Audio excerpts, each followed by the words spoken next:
जामित रशीद में इस पे तहकीक हुई कि रसूलुल्लाह सल्लल्लाहु अलैहि वसल्लम के दौर के जो ताजिर थे उनके पास सरमाया कितना था, तो आज के लिहाज से अरबों रुपए बनते हैं। हजरत अबू बकर सिद्दीक रज़ी अल्लाह तआला अन्हु का सरमाया, हजरत उस्मान के पास सरमाया अरबों रुपए के थे। आप देखें ना, एक मौके पे नबी सल्लल्लाहु अलैहि वसल्लम ऐलान कर रहे हैं, तबूक के मौके पर हजरत उस्मान 100 घोड़े या 300 घोड़े पेश कर रहे हैं। घोड़ा उस जमाने की लैंड क्रूजर थी, 400 घोड़े 400 ऊंट दे देना, ये इसकी अलामत है कि आपके पास करोड़ों अरबों रुपए के सरमाए थे।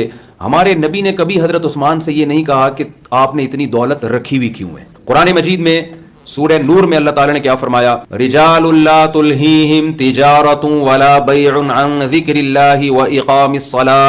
हमारे कुछ नेक बंदे ऐसे हैं कि तिजारत उनको अल्लाह की याद और नमाज से गाफिल नहीं करती। कैसा बैलेंस और इत्तदाल कुरान ने पैदा किया कि हमारे नेक बंदे वो हैं जो तिजारत करते हैं, खरीदो फरोख्त करते हैं, लेकिन ये खरीदो फरोख्त नमाज के वक्त पे उनको नमाज से गाफिल नहीं करती।